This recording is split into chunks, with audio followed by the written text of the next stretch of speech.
broers en susters. Baie welkom hier in die huis van die Here. Dit is eerste aand van Pinkster. Ons kan met ons oë sluit. Ons vertrou op God en Hemelvader, aan U die lof, die dank, die eer en die aanbidding, die aan U, wat 'n voorreg om weer Pinksterdienste te kan bywoon en te kan hê, Here Jesus, U het dit moontlik gemaak. Daarom is ons dankbaar en bly. Wil U met ons wees hier, waar ons sal vergader in U naam. Die prediker wat U sal gebruik, wil U versterk en wegsteek agter die ou liefdesreis. In Jesus naam bid en vra dit alles uit genade. Amen. Ons openingsgesang sal wees 273. Ons sing al 4 verse daarvan. Amen.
ons hier na u woning toe gelei het, Here Jesus. Baie dankie vir elkeen, Here, wat opgekom het, Here Jesus. Seën elke een, Here. Vader, Here, die projek wat ons opgeneem het, Here Jesus, laat ons dit gebruik tot uitbreiding van u koninkryk. In Jesus' naam. Amen.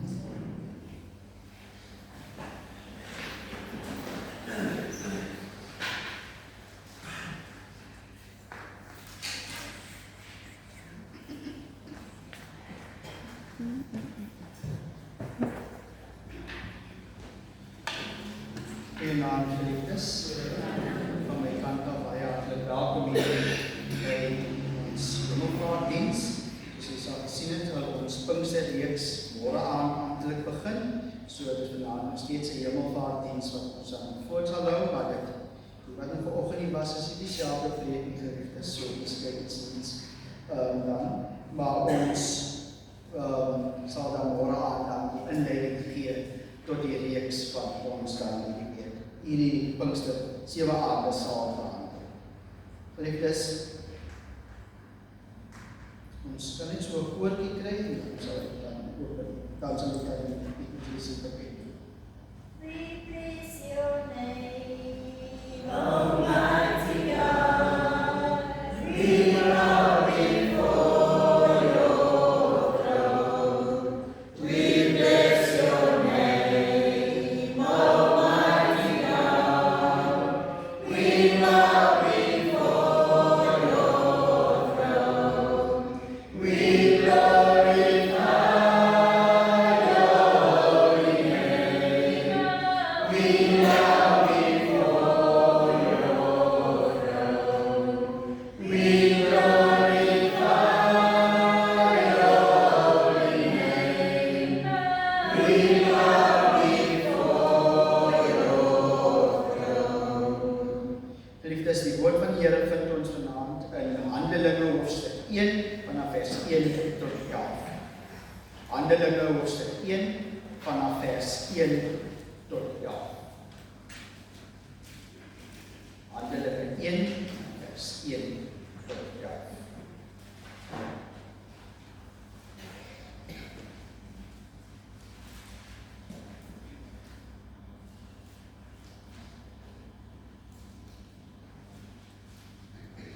Handelinge 1 vanaf vers 1 tot 11.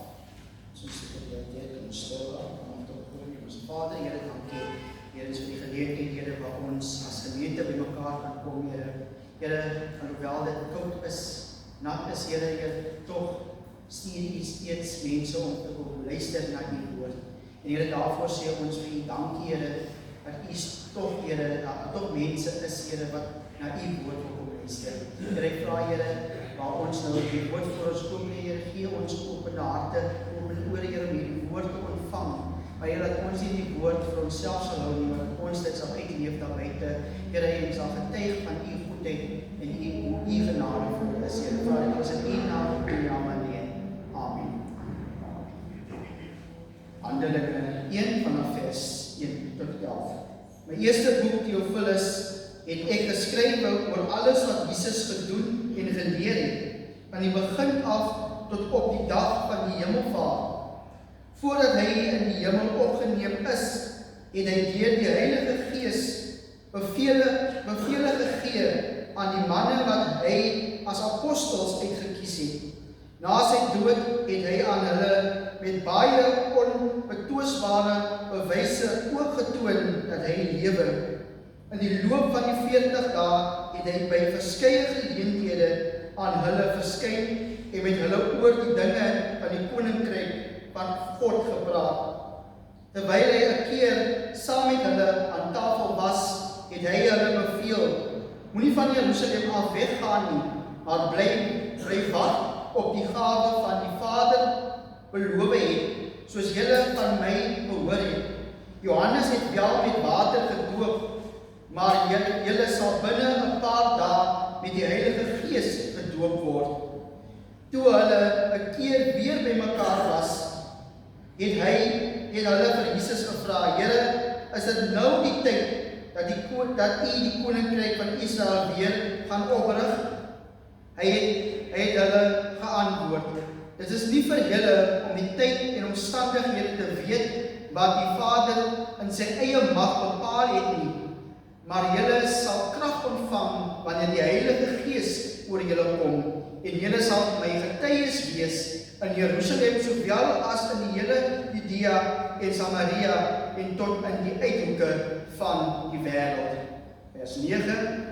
Nadat hy dit gesê het, is hy opgeneem terwyl hulle dit sien, en 'n wolk het hom weggeneem sodat hulle hom nie langer kon sien nie. Terwyl hy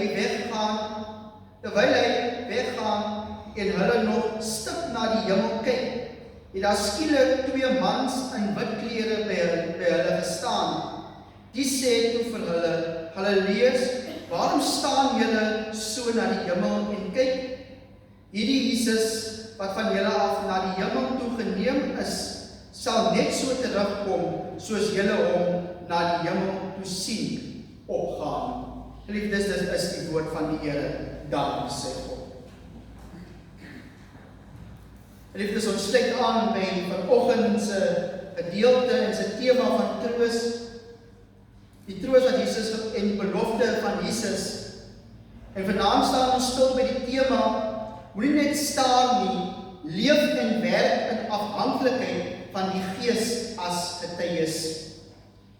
En hoe gemaak as iemand groot beloftes aan ons gemaak het en dan net so voor ons oë verdwyn? Hoe hanteer 'n mens daardie oomblik wanneer die een op wie jy al jou hoop gevestig het, sommer net wegraak en jy weet nie of jy daardie persoon ooit weer gaan sien nie? Ons ken almal die gevoel van brose getroue.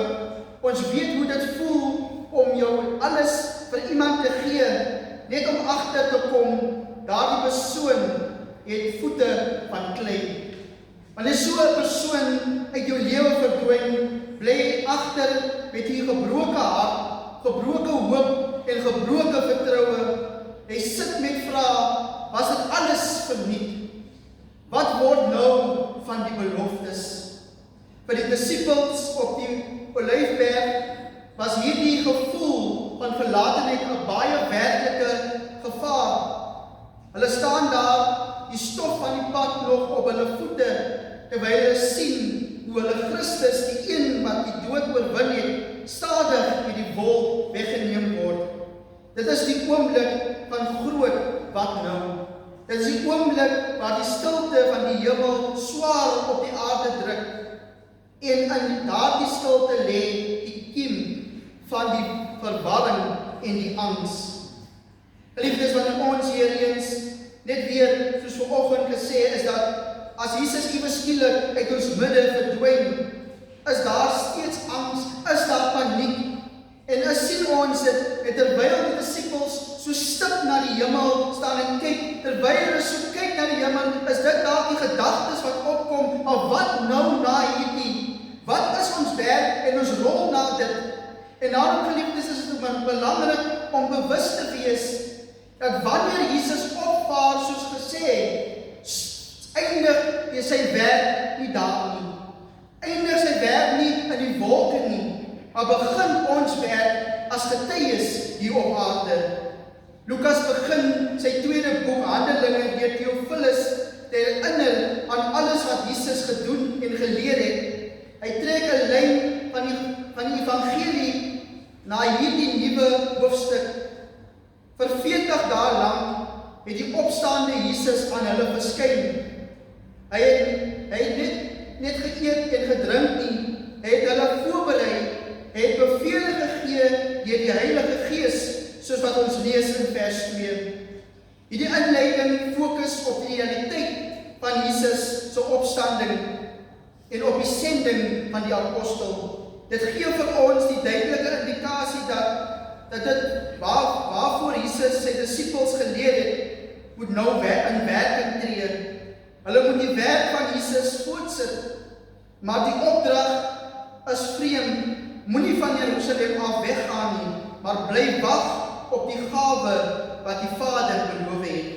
Jesus kondig 'n nuwe orde aan, nie 'n orde van politieke mag of geweld nie, maar 'n revolusie van die Gees. Johannes het met water gedoop, maar julle sal met die Heilige Gees gedoop word.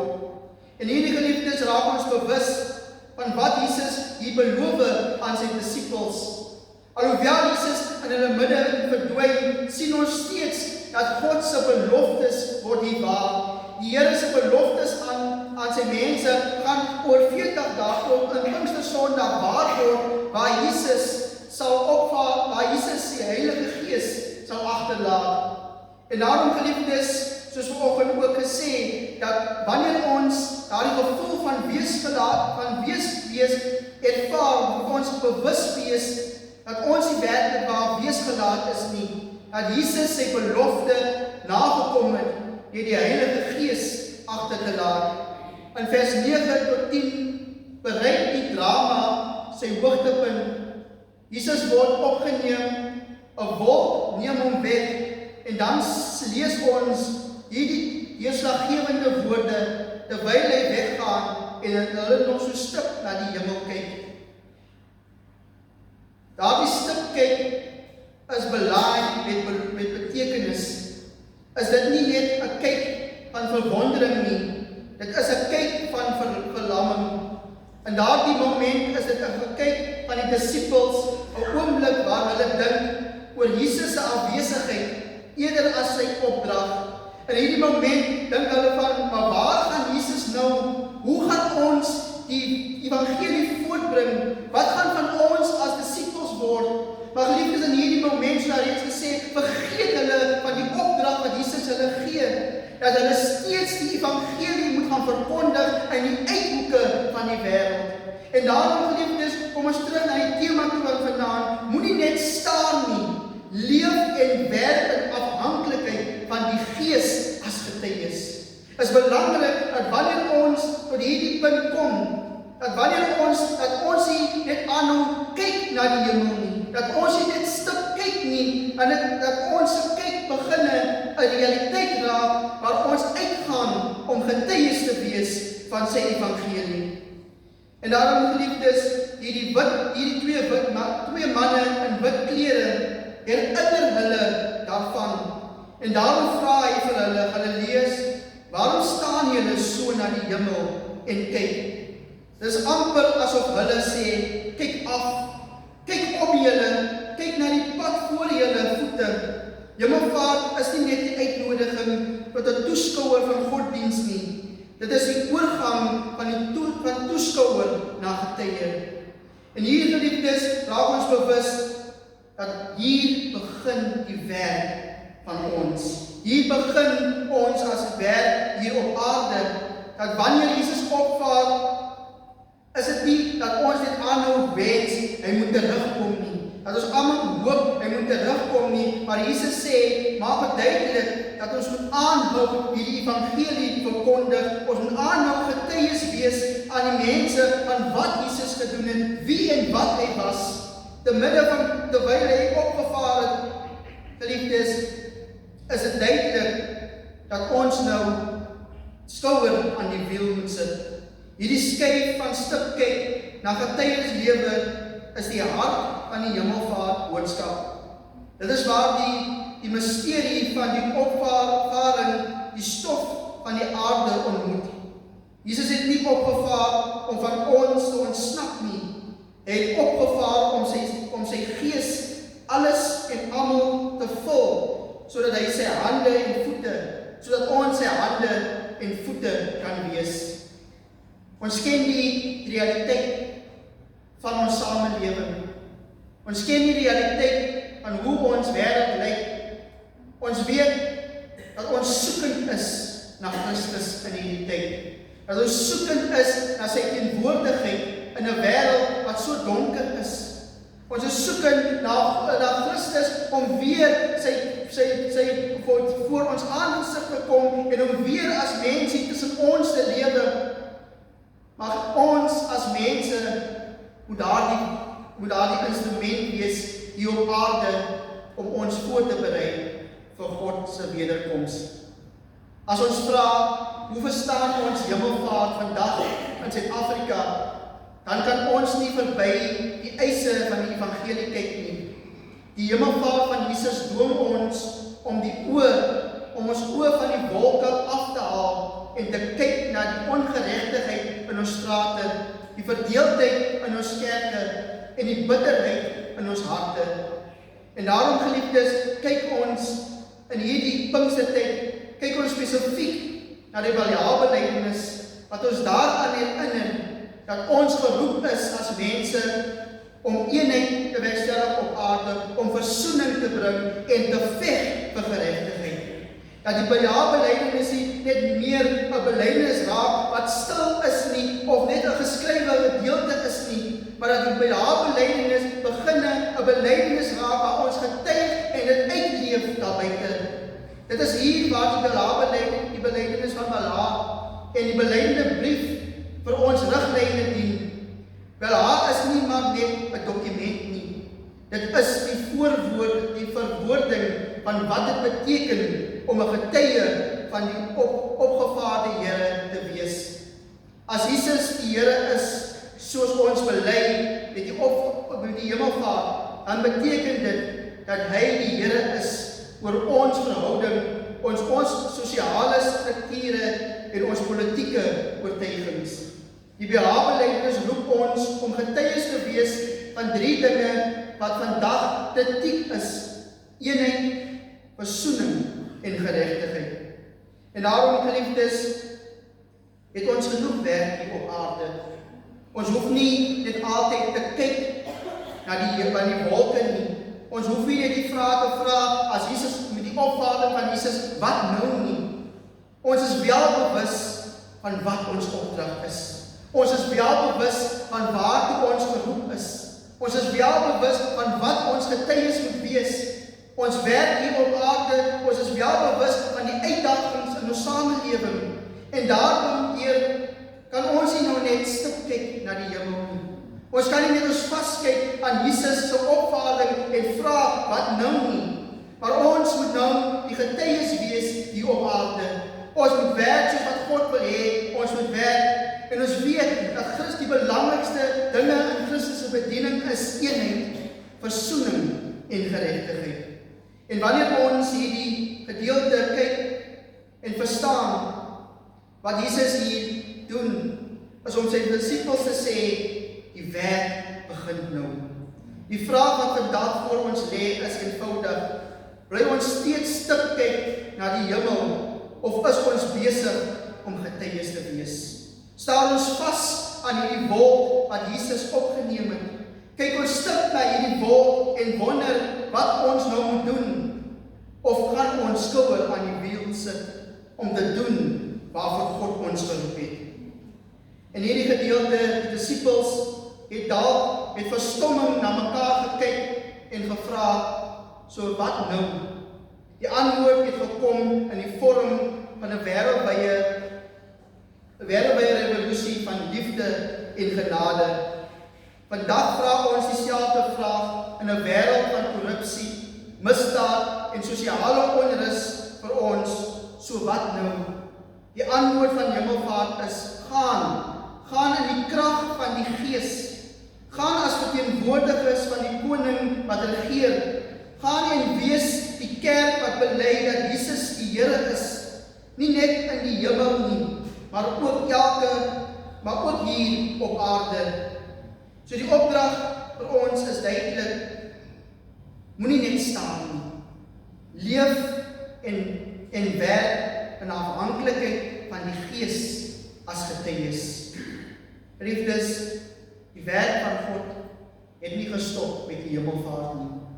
Die werk van God het nie gestop, as getuies het nie gestop met die hemelvaart nie. Maar vandag raak ons weer eens bewus van ons eie roeping as mens. Ons eie doel hier op aarde. Ons doel is nie net om te leef nie. Ons doel is nie net om 'n lekker tyd te hê nie. Ons doel op aarde is nie net om net eenvoudig te bid elke aand nie, maar ons doel op aarde is wyer as dit. Dit maak dit duidelik wat die opdrag is, dat ons die evangelie moet verkondig. dat ons moet getuies wees van sy woord, dat ons moet uitgaan en ophou net staar na die omstandighede, maar dat ons beginne 'n verandering maak in ons samelewing. Ek weet is altyd seker maar elke jaar die oproep. Dis maar elke jaar wat ons roep, maar geliefdes, een of ander tyd sal ons woorde oorgaan in aksie. Ons kan nie net in die binnemure van die kerk nie binne sit nie, dan sien ons hoe buite, hoe woest dit gaan buite die mure van die kerk nie. Maar ons is geroep in 'n tyd soos hierdie. Ons is geroep in 'n tyd waarom ons duidelik gemaak word dat moenie net staan nie. Leef en werk in die afhanklikheid van die Gees as getuies. Ons is geroep om meer te doen hier op aarde as om net draers te wees van die woord. Maar ons is geroep om te getuig van hierdie woord, om te getuig van hierdie Christus en ook om te getuig dat die Christus ons roep om mense te wees wat eenheid verkondig, wat versoening verkondig en wat geregtigheid verkondig hier op aarde. Want ons het dit nou meer as ooit nodig. Amen. Liefdes, ons kry nog geleentheid om oor te gaan in die stille gebed, waar ons net vir God vra om ons net weer eens bewus te maak dat ons afhanklik is van hom en dat ons ook gebruik wil word deur hom, deur die evangelie te verkondig, maar ook 'n getuie te wees van die evangelie. En daarom geliefdes bid ons in besonder vir dit, maar ook in besonder nog steeds bid ons vir ons medemens, ook vir die wat ook deur moeilike tye gegaan het hierdie week, wat moeilike omstandighede ervaar het, wat nog steeds getraumatiseer is. So ons bid spesifiek vir mense wat ook hulle wonings verloor het. So ons bid geliefdes vir alles hierdie omstandighede. En ons, soos ek ook vanoggend gesê het, dan bid ons ook net 'n gebed van dankbaarheid, waar ons vir God dankie sê, dat hy ons steeds staande, ons huis staande gehou het, ons families veilig gehou het, en dat ons nog steeds net kan dankie sê, dat hy die God is wat in beheer is. So ons kan ook oorgaan in gebed. Ons kan 'n koortjie kry en dan kan ons oorgaan in gebed. Holy Spirit, lower down at Jesus' feet. Tell my body, soul and spirit, be a sacrifice complete.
Geliefdes, ons gaan ons slotlied sing, Psalm 73, op vaste fondamente met God se kerk gebou. Ons staan saam sing. Al van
Die Here sal u seën en u beskerm. Die Here sal tot u redding verskyn en u genadig wees. Die Here sal u gebede verhoor en aan u vrede gee. Amen. Amen.